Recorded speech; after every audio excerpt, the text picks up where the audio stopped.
The League of Legends community has been poking at Riot Games for so long, demanding they utilize their amazing cinematic production skills to make a movie.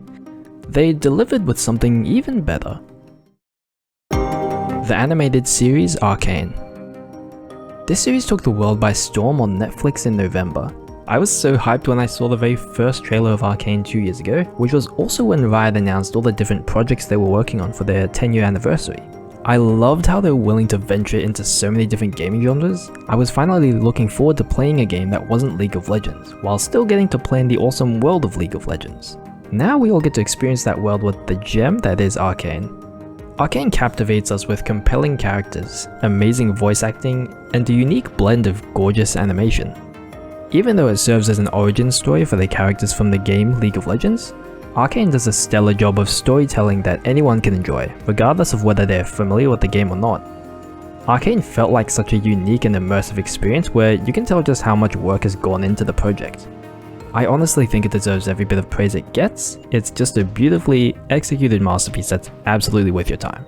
Throughout the show, we see the stark differences between the two societies, with Piltover filled with the upper echelon privileged folk contrasting with the dark, dodgy underground masses of Zorn. The show does a fantastic job of illustrating the conflict both within and against the two societies. It makes you care for the characters by guiding you through their story and decisions, understanding why they do what they do. And no character is perfect. Neither society is perfect. They're all just trying their best to do what they think is right. Having this quality insight into the characters is what made this so appealing to me because it shapes them and gives them life. It makes you feel like you're taken on a journey with real people who have real problems.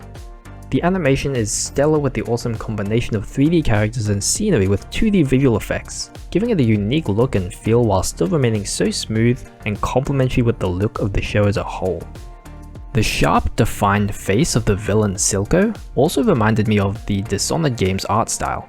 Fun fact, the video game studio who made the Dishonored games is also called Arcane. The attention to detail in the series is insane. Watching it the second time through made me analyze the subtle details and facial expression that showed us all the emotions the characters experience. Also, the music is so good. I'd say Dynasties and Dystopias is my favorite song overall, but I really felt it when listening to Goodbye at the end of episode 3. I think Ramsey with her raspy voice sounded like really good in that song. In short, Arcane is as good as everyone says it is, and you can appreciate it regardless of whether you know anything about the game League of Legends. So go watch it. I'll be talking about spoilers for the show from now on, so best you stop the video here and go watch at least the first act. The characters' relationships are built upon and carried forward with the story, and we can see how this has an impact on the relationship between Piltover and Zorn as a whole. Vi and Powder are the two sisters who lost their parents in the war. After looking behind him, Vander saw the pain and destruction left in his wake, so he decided to protect instead of going on the offensive to keep his people safe. Vander is the center of a loyal community in Zorn's bar, the Last Drop. But the existence of this loyalty is largely fueled by the conflict and disdain they have for their common enemy, the Topsiders, a term echoed by the characters in the Undercity very often. This generalization and demonization mentality is given regular attention by the forming and progressing of Vi and Caitlyn's relationship.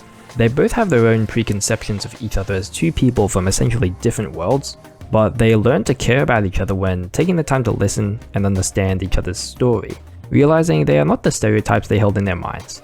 Resembling a younger version of Vander, Vi is frustrated that Vander won't fight back anymore. He has to keep reining her in to think of the bigger picture, the consequences of war. But Vi's demand for respect from the Topsiders and to create a better life for Powder drives her to always keep fighting. In contrast to Vi, there is essentially no relationship between Vander and Powder. The only scene we see them interacting is at the bar, in what seems like a sad, surface-level attempt to connect with her. Even though he may want to, he just doesn't know how to. The only thing they really have in common is Vi, and knowing how much she means to each of them. It felt nice to see how Vi was always encouraging Powder not to give up on her gadgets, even if they didn't work. She recognized the value in Powder's unique approach to things and forced the idea that she didn't have to be a fighter to bring value. Unfortunately, her traps and even her crazy accuracy with a pistol were never utilized in the group as Zorn doesn't have the resources to support Powder's strengths. On the rooftop, Vi was illustrating to Powder how everyone in the group, including herself, had their bad days in the past, but they learned from them and stick together.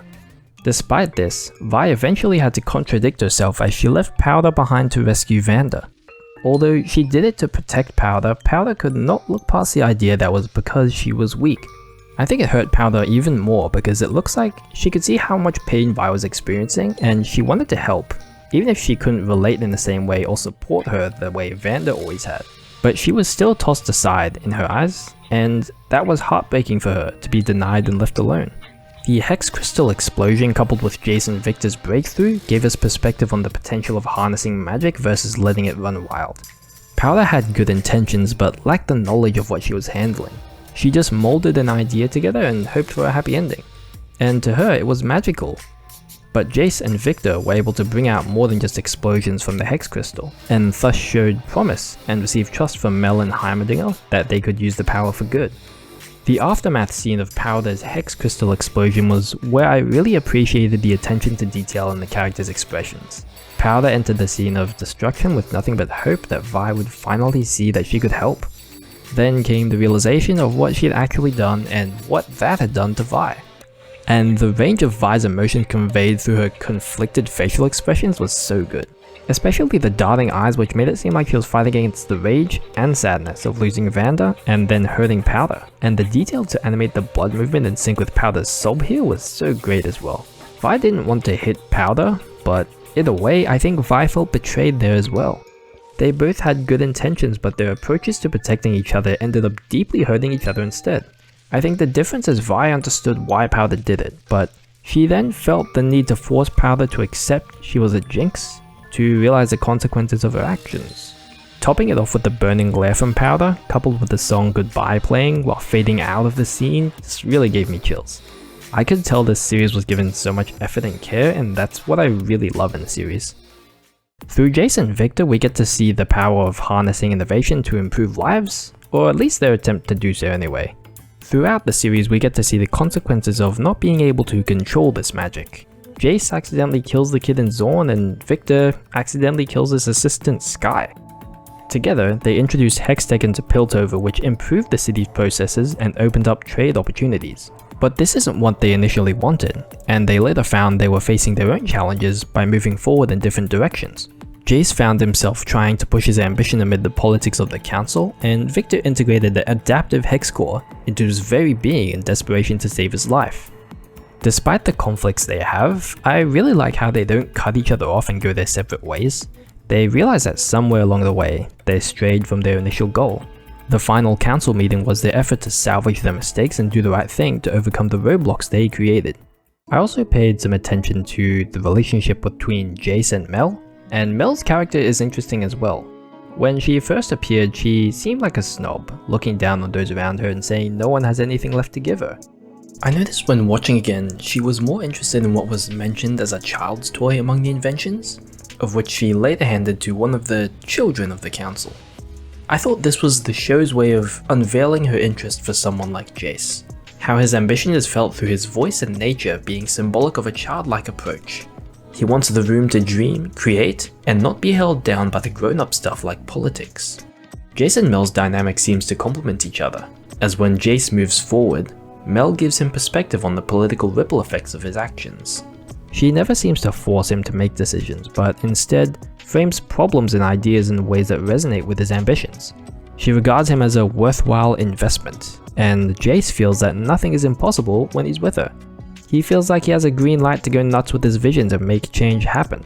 How the resulting change feeds into Mel's motives, I'm actually not sure I fully understand yet, and maybe that's intentional.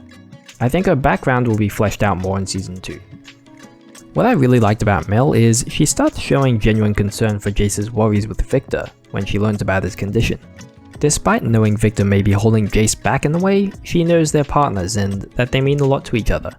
Maybe she's had a similar feeling in the past with a partner of hers. Although we aren't given complete context of exactly what drove Silco and Vander apart, we understand he felt betrayed. And this is exactly what he saw when Powder was left in the aftermath of episode 3. I love when we can understand why villains turn out how they do instead of getting an empty shell of a villain that just wants to dominate the world for some reason. This dialogue scene between Vander and Silco reminded me of the final scene of Attack on Titan, where the oppressed society rises up against the oppressors to become what they fear. This is highlighted by Silco as the base violence necessary for change, though his approach is to scare the topsiders away from the underground so Zaun can prosper as its own nation. If you haven't seen it, Riot Games released a short teaser for Arcane Season 2. It now confirms what was thought of in Season 1, where you could see out of focus something like a claw of a beast in the lab with Singed.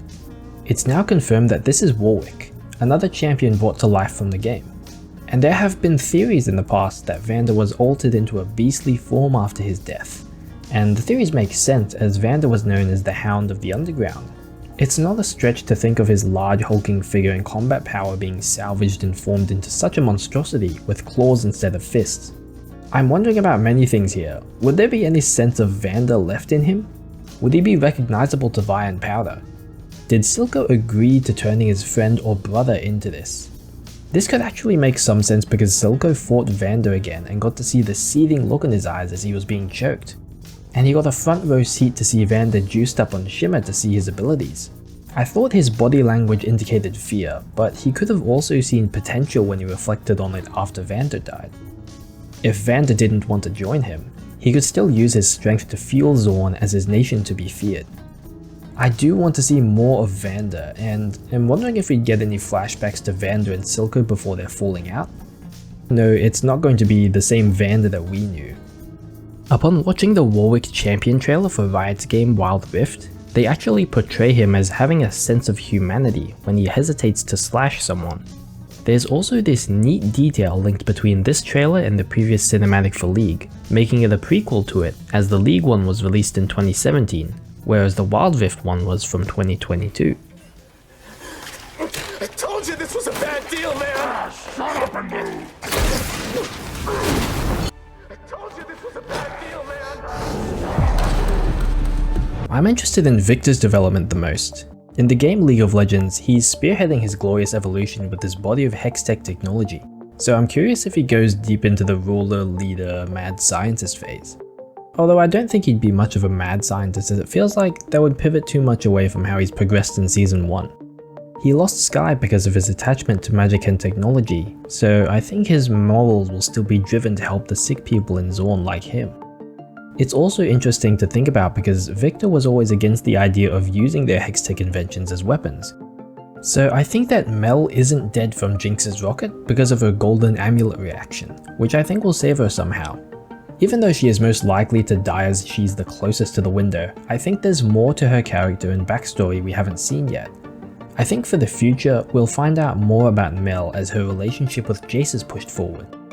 The only main expectation I had for Arcane when I first heard about it was that it would probably be extremely visually appealing, based on all the cinematics Riot has done in the past. And I enjoyed the uniqueness of the animation blend, but I was completely taken aback by the depth of characters, storytelling and voice acting. And they left Season 1 on such a cliffhanger, so I'm really looking forward to what they do in Season 2.